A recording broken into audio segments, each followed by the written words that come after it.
Hello everyone. We are reading the chapter number 8 of Geography for class 7th. और अभी तक हम इस चैप्टर में रीड कर चुके हैं कि किस तरह से वर्ल्ड के डिफरेंट रीजन में अलग अलग तरह के लोग रहते हैं। और अभी हम बात कर रहे थे अमेज़न बेसिन की। हमने पढ़ा कि अमेज़न बेसिन जो है वो इक्वेटोरियल रीजन में है। 10 डिग्री नॉर्थ से लेकर 10 डिग्री साउथ तक अप्रॉक्सीमेटली फैला है। और उसके बाद हमने देखा कि क्लाइमेट जो है वो भी very hot and dry climate है यहाँ का। टू मच स्टिकी क्लाइमेट है आई वुड से। सो अब हम आए हैं रेन फॉरेस्ट पे। यहाँ के फॉरेस्ट किस तरह के हैं वो हम रीड करेंगे। As it rains heavily in this region thick forests grow. The forests are in fact so thick that the dense roof created by the leaves and branches does not allow the sunlight to reach the ground. तो यहाँ पर आपको मालूम है कि rain बहुत ज़्यादा होती है, तो यहाँ पर थिक फॉरेस्ट ग्रो होता है, यानी बहुत ज़्यादा घने जंगल हैं यहाँ पर। और इतना थिक है वो, इतना डेंस है, उसकी रूफ जो है, जो छत क्रिएट करते हैं फॉरेस्ट, उन जो पत्तियों के द्वारा जो छत बन जाती है वो इतनी ज़्यादा थिक हो जाती है कि इवन वो सनलाइट को भी अपने में से क्रॉस नहीं करने देते, यानी अंधेरे वाले जंगल यहाँ पर हैं। The ground remains dark and damp, तो जो ग्राउंड है वो डार्क रहता है। ओनली शेड टॉलरेंट वेजिटेशन में ग्रो हेयर, और नीचे जो उगती है, जो शेड टॉलरेंट वेजिटेशन होती है, यानी जिसको ज़्यादा धूप की ज़रूरत नहीं पड़ती, उस टाइप की वेजिटेशन ही उग पाती है नीचे। Orchids bromeliads grow as plant parasite, तो पेड़ों के ऊपर भी कुछ एक छोटे छोटे पौधे या प्लांट उग जाते हैं, जो कि ऑर्चिड और ब्रोमेलियड्स उन्हीं प्लांट्स का एक, उन्हीं पैरासाइट्स का, प्लांट पैरासाइट बोलेंगे जो प्लांट के ऊपर उगते हैं, तो वो यहाँ पर दिखाई देते हैं बड़े बड़े पेड़ों के ऊपर। तो the rain forest in rich in fauna, तो एनिमल्स और बर्ड्स लाइफ में भी बहुत ज़्यादा रिच है ये। And birds such as toucans and humming bird, bird of paradise with their brilliantly coloured plumage, overseas bills of eating make them different from the birds we commonly see in India. तो यहाँ पर कई तरह के पक्षी देखने को मिलते हैं। टूकन्स और हमिंग बर्ड या बर्ड ऑफ पैराडाइज उनमें से कुछ एक बर्ड्स के नेम हैं, और ये बहुत ही कलरफुल होते हैं, और इनकी जो चोंच होती है वो लंबी होती है, जो कि इनको दूसरे कीटों को खाने में मदद करती है। These birds also make loud sound of in the forest, तो फॉरेस्ट में बहुत ही लाउड साउंड करते हैं ये birds. Animals like monkey, sloth and ant eating tapirs are found here, तो टैपियर मिलते हैं यहाँ पे, और स्लोथ मिलेंगे आपको, और मंकीज़ मिलेंगे। वेरियस स्पीशीज़ ऑफ, ये जो पिक्चर दिखाई हुई है ये तापिर की एक पिक्चर है जो एनिमल है। Various species of reptile and snacks also thrive in jungles, तो बहुत सारे आपको सांप, अजगर जैसे एनिमल्स भी देखने को मिलेंगे। Crocodile, snakes and pythons abound, तो बहुत सारे पाइथन्स भी हैं यहाँ पर, स्नेक्स भी हैं, क्रोकोडाइल्स भी हैं। Anaconda and boa constrictor was some of the species, तो बहुत सारी स्पीशीज़ हैं एनिमल्स की, या रेप्टाइल्स की कहें, या फिर हम बर्ड्स की कहें, तो बहुत सारी स्पीशीज़ यहाँ पर पाई जाती हैं, बिकॉज जो जंगल है वो हरा भरा है और घना है। Beside the basin is the home two thousand of species of insects, तो बहुत छोटे छोटे कीट पतंगे भी हैं यहाँ पर। Several species of fishes including the flesh eating पिराना fish is also found in the river, तो बहुत ही फेमस नाम है ये फ़िश का, जिसका नाम है पिराना फ़िश। तो पिराना फ़िश क्या करती है, ये फ्लैश ईटिंग है, यानी ये मांस खाने वाली एक मछली है। This basin is thus extraordinary rich in the variety of life found here, तो हम कह सकते हैं कि ये बहुत ही एक्स्ट्राऑर्डिनरी रिच है, variety of life is found in this basin. तो उसके बाद हम बात करेंगे people in the rain forest, किस तरह के लोग हैं यहाँ पर।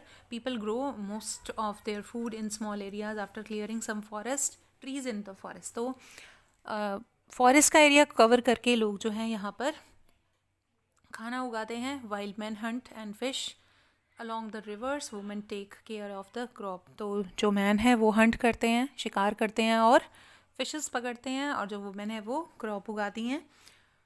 दे मेनली ग्रो, उगाती क्या है, टेपियोका यहाँ की मेन क्रॉप है, पाइनएप्पल एंड स्वीट पोटैटो, तो 3 तरह की फसलों के आपको नाम पता चले, tapioca, pineapple and sweet potato, जो कि यहाँ उगती हैं।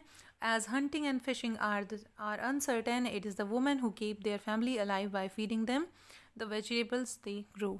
तो जो हंटिंग है और जो फिशिंग है वो अनसर्टेन है, यानी कभी होती है कभी नहीं होती, कभी उन्हें फिशेस मिलती हैं, शिकार मिलता है, और कभी नहीं मिलता. तो लेकिन जो वुमेन है वो मेनली केयर टेकिंग करती हैं फैमिली की. And they practice slash and burn agriculture.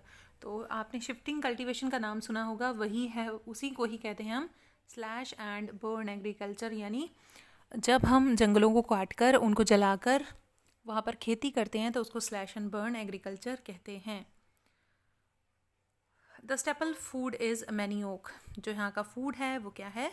मैनियोक, also known as cassava. और इस मैनियोक को कसावा भी कहते हैं. That grows under the ground like the potato. जिस तरह हमारे यहाँ आलू होता है और पोटैटो होता है, उसी तरह वहाँ पर कसावा होता है. They also eat queen ants and egg sacs. तो ये जो है चींटियों को भी खाते हैं और एग सैक्स को भी खाते हैं. कैश क्रॉप्स लाइक कॉफ़ी, मेज़, कोकोआ आर ऑल्सो ग्रोन. तो यहाँ पे क्रैश क्रॉप भी उगाई जाती हैं. कैश क्रॉप यानी जिनसे इनको थोड़ी बहुत ही बेच कर मनी मिलती हैं, यानी ट्रेडिंग में जो काम आती हैं फसलें, वो हैं कॉफ़ी, मेज़, कोकोआ भी यहाँ पर उगती हैं. उसके बाद the rain forest provide a lot of would for the house. Say some families live in the thatched house shaped like beehives. तो यहाँ पर जो घर हैं वो लकड़ी के बने होते हैं, और जो कुछ फैमिलीज़ हैं वो कच्चे मकानों में भी रहती हैं. There are other large apartments like houses called मलोका. तो यहाँ पर कुछ बड़े हाउसेस भी हैं जिनको मलोका कहा जाता है. With a steepy slanting roof. और इनकी रूफ कैसी होती है? स्लांटिंग, यानी एक तरफ से ऐसे टेढ़ी. तो इस तरह से रूफ होती हैं इनके घरों की, तो इसको स्लांटिंग रूफ बोलते हैं. तो उसके बाद है life in the people of Amazon basin is slowly changing. तो अब जो लाइफ जो है यहाँ पर रेन फॉरेस्ट के लोगों की, वो बदल रही है. कैसे? In older days the heart of the forest could be reach only by the navigating the river. तो अगर हम पुराने समय की बात करें तो पहले सिर्फ रिवर को नेविगेट करके या रिवर से अंदाज़ा लगा के ही इन फॉरेस्ट में जाया जा सकता था. In 1970s the trans Amazon highway made all the parts of rain forest accessible. तो 1970 में यहाँ पे एक हाईवे बनाया गया जिसका नाम रखा गया ट्रांस अमेजन हाईवे. और ये जो हाईवे है ये लगभग सभी पार्ट्स को जोड़ता है. रेन फॉरेस्ट के जितना भी ये फॉरेस्ट एरिया है सभी पार्ट्स को जोड़ता है ये हाईवे. तो यहाँ पर अब aircraft and helicopters are also use for reaching various places. तो अब जो है बहुत ज़्यादा ट्रांसपोर्टेशन ने यहाँ तरक्की कर ली है और यहाँ एयरक्राफ्ट और हेलीकॉप्टर भी ले जाए जा सकते हैं. In indigenous population was pushed out from the area and force to settle in new areas. तो यहाँ पर जो भी ट्राइबल पॉपुलेशन पहले रहती थी, जो जंगलों में रहा करते थे लोग, उनको बाहर निकाल लिया गया है और वो उनको सेटल्ड एरिया दे दिया गया है. तो where they continue to practice their distinctive way of farming. तो यहाँ पर भी ये अलग तरह की खेती कर रहे हैं ये लोग, जो फॉरेस्ट से अलग सेटलमेंट दे दी गई जिन्हें. उसके बाद है the development activities are leading to gradual destruction of biological diverse rain forest. तो जितनी भी डेवलपमेंट एक्टिविटी हो रही है उसके कारण यहाँ पर डिस्ट्रक्शन हो रही है रेन फॉरेस्ट की. It is estimated that the large area of rain forest has been disappearing annually in the Amazon basin. तो ऐसा नोटिस किया जा रहा है कि हर साल जो है अमेजन बेसिन का बहुत बड़ा एरिया रेन फॉरेस्ट का वो गायब होता जा रहा है, यानी डेवलपमेंट एक्टिविटीज़ के लिए उसको काटा जा रहा है. You can see that this destruction of forest has a much wider implication.